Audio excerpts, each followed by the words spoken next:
So back home in your Cao Meng Zen temple in China, when have you ever experienced any young teens like 15 years old or so on? Have they been to the Zen center and practice? And how do you help them with the Huatou practice? How do you guide them? And how you help them to raise the doubt?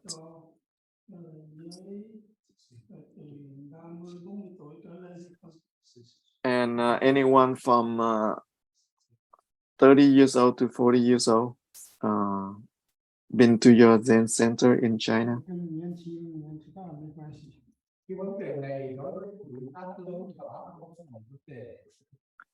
This is not just about the age. The age is not a problem.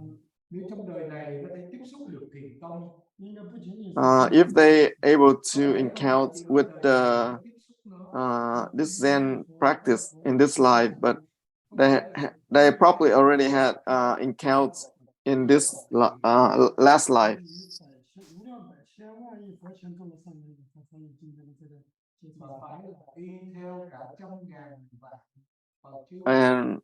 And probably they already have the seeds in many lives, and we should not think if I mean as their young age they don't have the potential. Just like then the patriarch, sick patriarch Thien he didn't know anything. So it's not based on the age.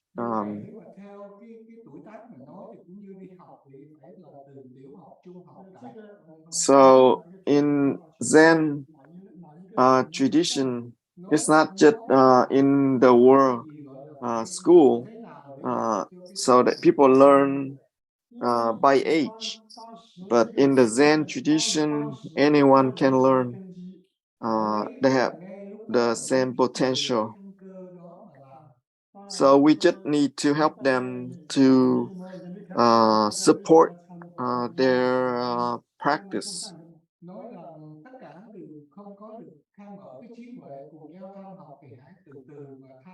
So it's just take time to slowly understand and then do the practice.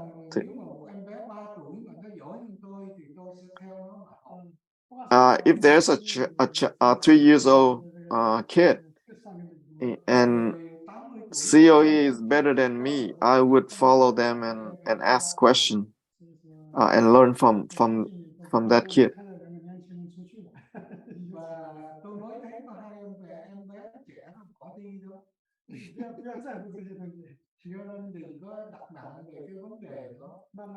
And so we should not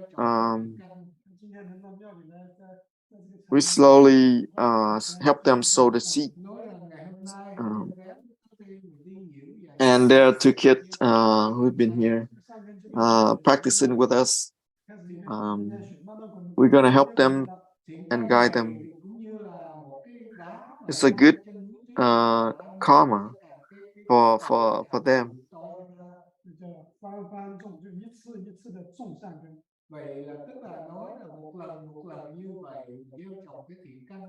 So we slowly help them sow the good seed.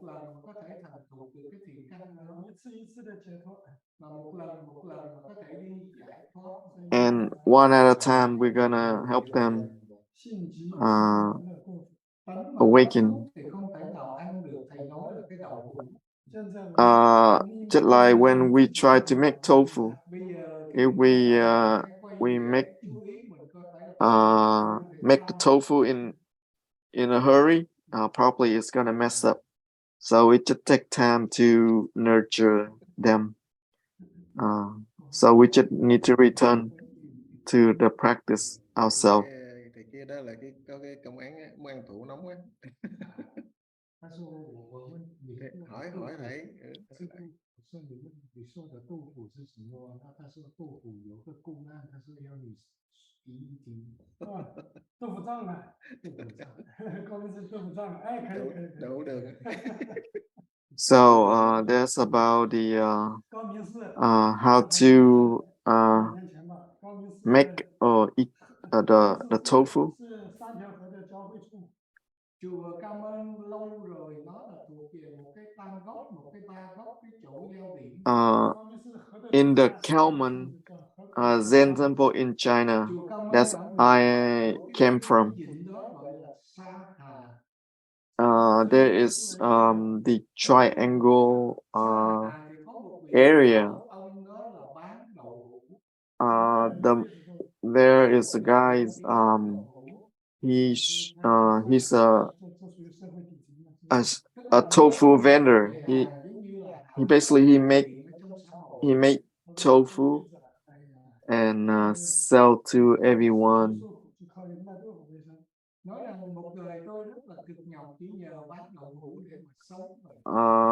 And he rely on this business to make a living. Ông nghĩ rằng nghe nói có người nói nếu mà vào trong chùa làm một chút công đức có thể có một cái bí mật gì đó. And people try to encourage him to go to the to my Zen temple to do some do some merits to the to volunteer. Đi ngang một cái tức là một cái đò miền Bắc mà chèo nếu mà đi qua cái chùa Cảm Ơn. So there's a way that he need to go to my Zen temple. He has to go. He had to cross the aisle. Basically almost like a peninsula. And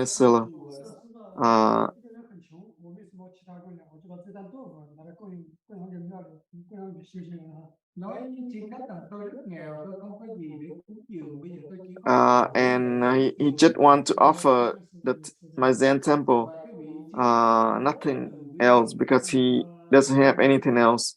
So he just want to offer the tofu. People at the Zen temple see his true and sincere heart.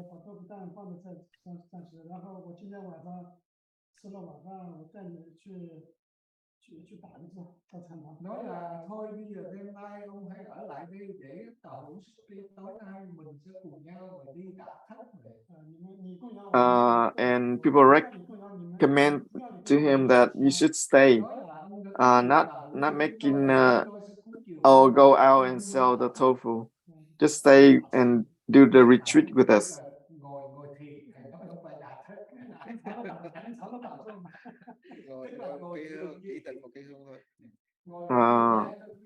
And they said that we just sit for one incense, one stick of incense.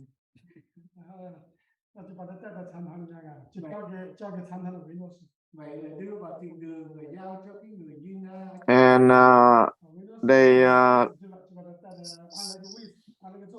they took him to the Zendo, and he started the practice with the rest of the practitioners for one instance. And during that time, our temple didn't have the clock, so we use the incense as a timer. So this tofu maker, he practiced with us. Và như vậy thì ông nói là thôi đừng nghĩ tới cái đó, tại ông từ từ ông lại suy nghĩ tới 30 năm trước những cái nợ cũ. And he was sitting and he was thinking about all the debts he owed, in the past 30 years. Nhớ lại cả 30 năm nay nhà nào người nào đã thiếu tiền nợ tàu hũ. And during his sitting meditation, he remember everyone that he owed the money to. Ông sau đó ông về ông mới nói thật là lợi hại quá, tôi không ngờ chỉ ngồi cũng như nói là vào chùa một lần mà đã nhớ là nó tất cả những cái nợ. And he said, that's amazing that I was able to remember everything after one sitting. Những cái mà ông thiếu người ta đem đi trả. And then whatever he owed people, and he went and paid them back. And whoever owed him, he gonna go reclaim his money.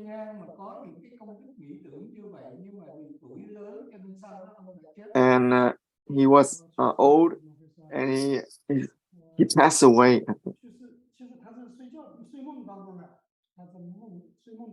Sự thật là tức là nói rằng khi mà ông nằm mộng đó, ngay ở trong mộng đó. So in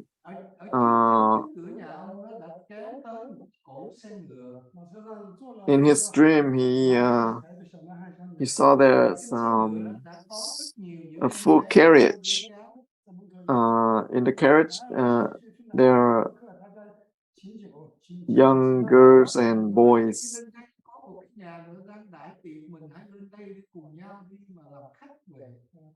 And they invite him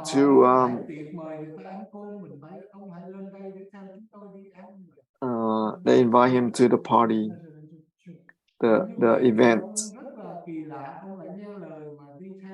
and he followed them.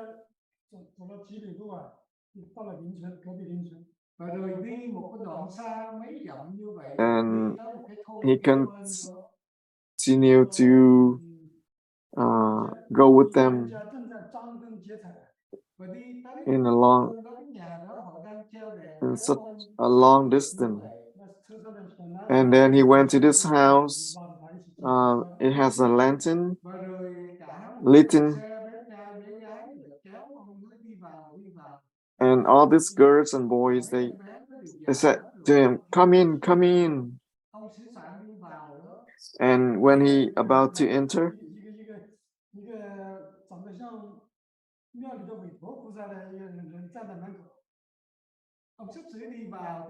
and when he about to enter the house,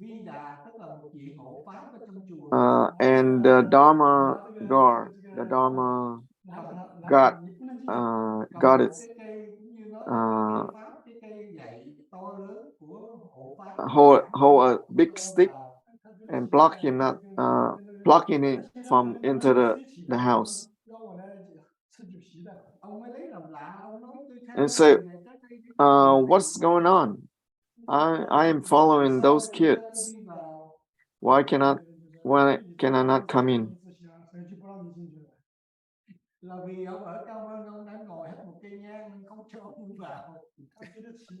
I said that because you already sat at the Khao Mong Zen temple one instance.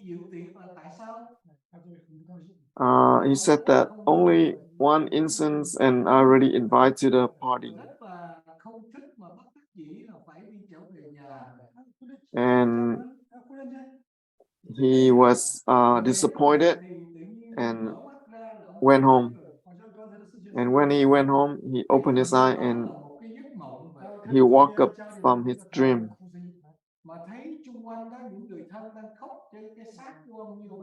And people was crying over his body because he already passed.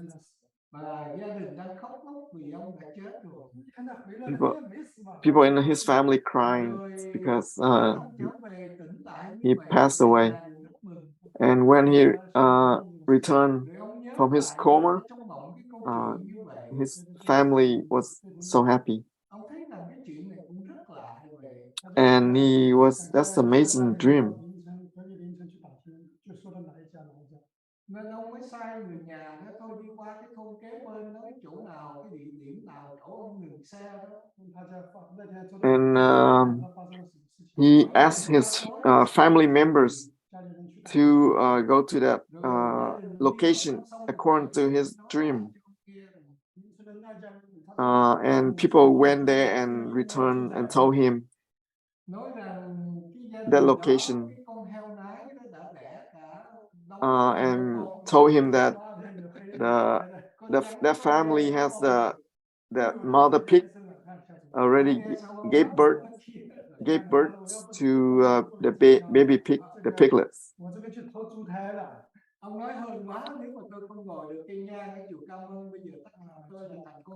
He said he was very fortunate that he set one instant in the Zendo, and that's why he wasn't reborn as a pig. So from that moment, he dedicated his time, the rest of his time, to go to my Cao Meng Zendo temple to practice. Otherwise, my life or his life could be in reborn into the animal realms. So that is the true story from my Zen temple.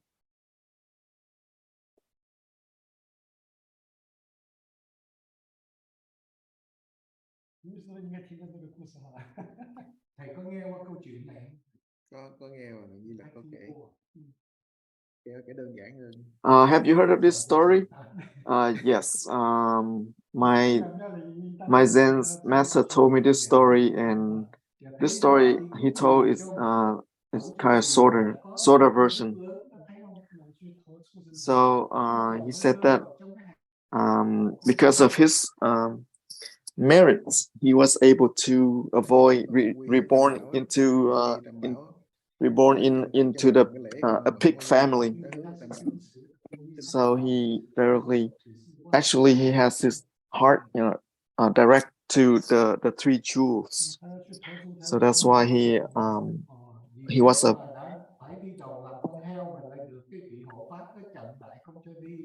and he's supposed to reborn into the pig families, but the Dharma already blocked him from reborn into the pig. Bởi vì cái pháp môn của sự thiền của mình so với những pháp môn khác, ví dụ như là pháp môn sở thích quán hay là our practice, Huatou practice, how can we compare with like the counting breath meditation or Vipassana meditation?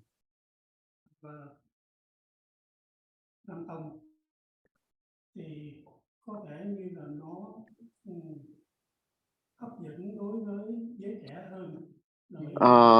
To me, those methods of practice, meditation practice, maybe are more attractive to the young generation, and the Huatou meditation practice probably is not as attractive to the young generation.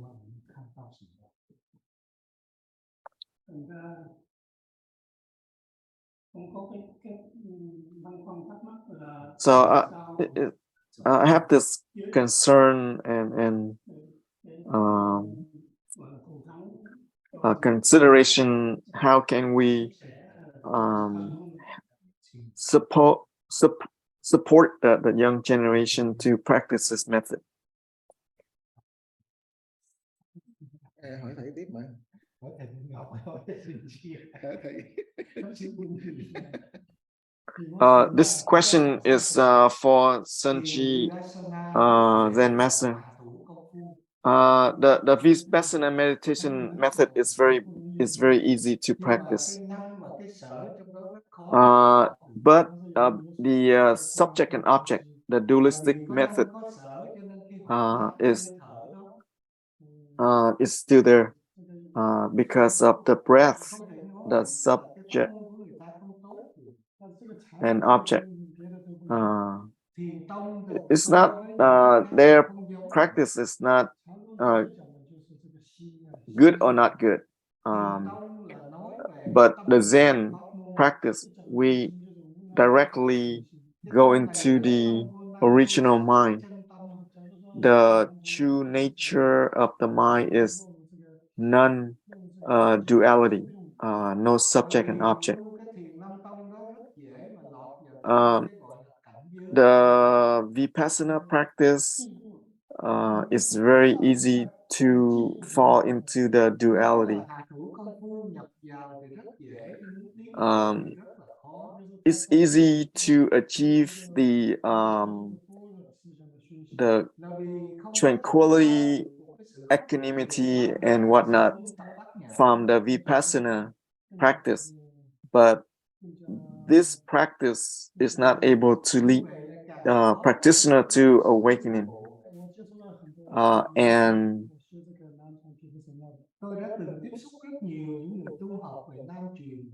And I have been interact with a lot of people from this tradition.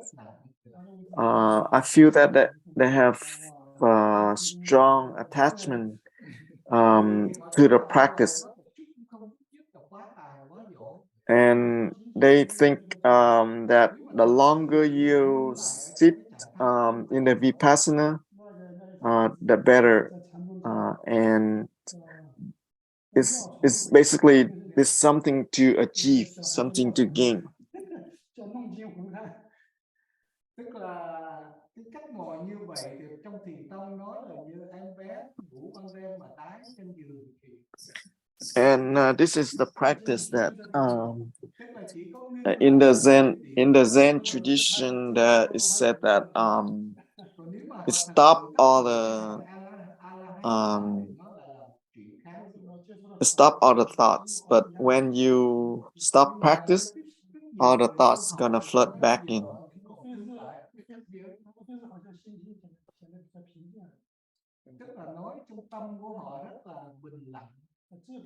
And they might find the calmness in their mind.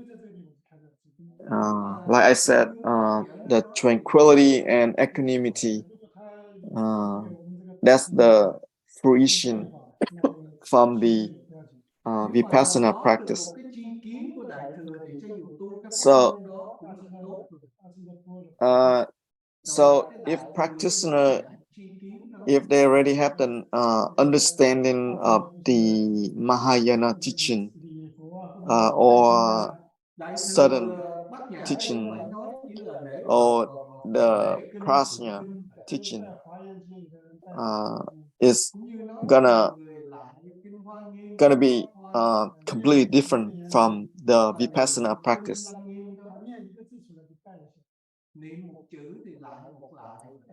So it's just like people, they practice in the Mahayana tradition when they recite one word of the sutra and bow one time.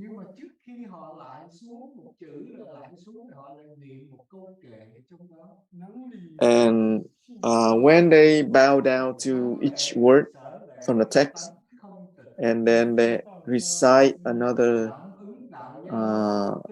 sentence in their mind,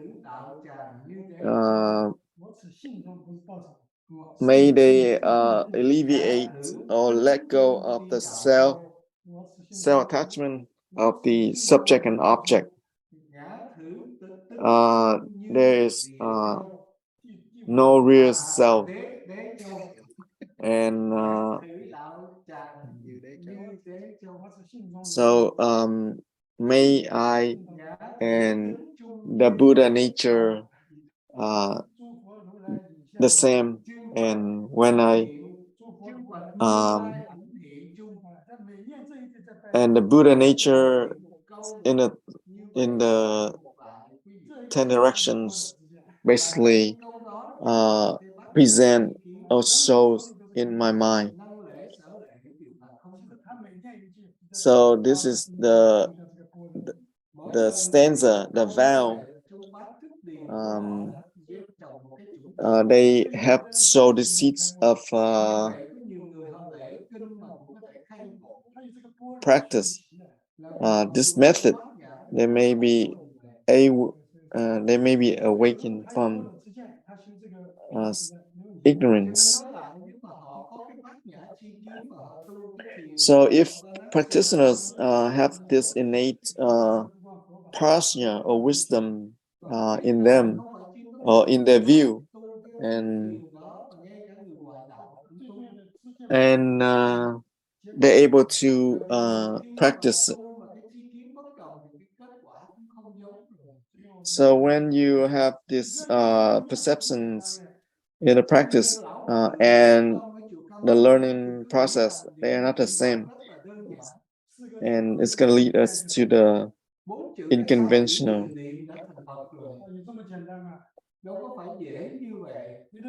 And said that if someone people they recite the 4-letter words of the Buddha name and they able to reborn in the Dharma world.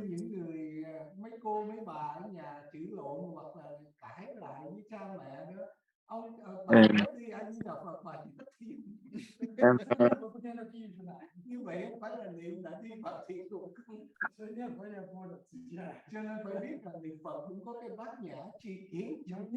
so if you contemplate deeply in the recited Buddha name, also have the prajna in the practice, if you able to practice with that. It's not just about recite the Buddha name, but practitioners should have the prajna view or perspective so they can practice that. So when you have the doubts aroused, then you should not do anything else. And some people they're not able to raise the doubts. The Zen master Cao Feng, the reason he had many Huatou questions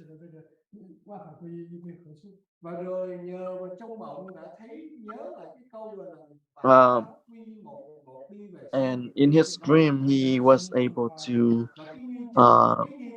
practice one of his Huatou question. And when he wake up within 7 days, he awakened from that Huatou question. And because of the other Zen master sleeping in the same room, and he dropped the wooden pillow, and Zen master Cao Feng, he was awakened or enlightened.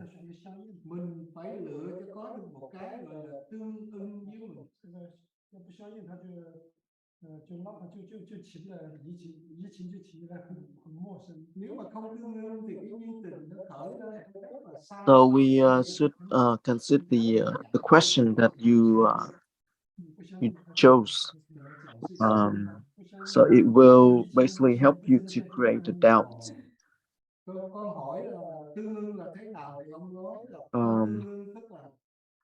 How that is reciprocal with the practice. 好像大家听的耳朵茧子都磨起来了。摸是怎么样？耳朵都听出茧子来了，厚厚的茧子。giống như thầy Minh Ngọc thường hay nói là Just like our teacher Minh Ngọc, he usually says this. We should depart from the subject and object.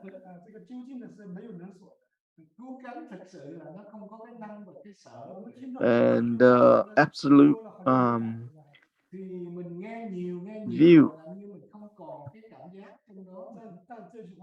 from the absolute view, there's no subject and object. And that's the true prajna, the true nature of prajna.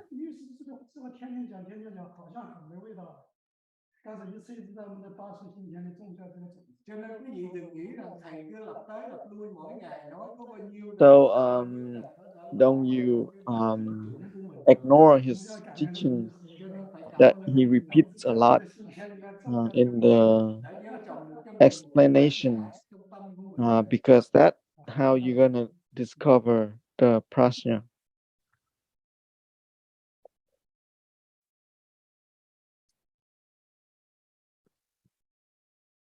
Vipassana giống như nó dễ 他说那个不难传的，就好像那种记事面一样，记课。对，技术性比较强。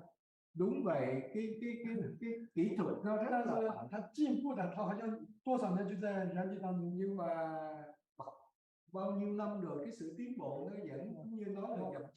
So it's going back to the Vipassana practice question that how can the Vipassana practitioners improve and move on beyond the Vipassana practice? And the answer is I haven't heard or I haven't known anyone that able to go beyond the Vipassana. They always stay in the Vipassana. And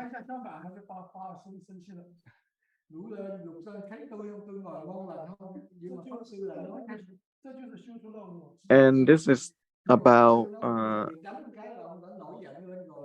and the people who practice the Vipassana, and when they fell asleep and somebody used a stick to hit him,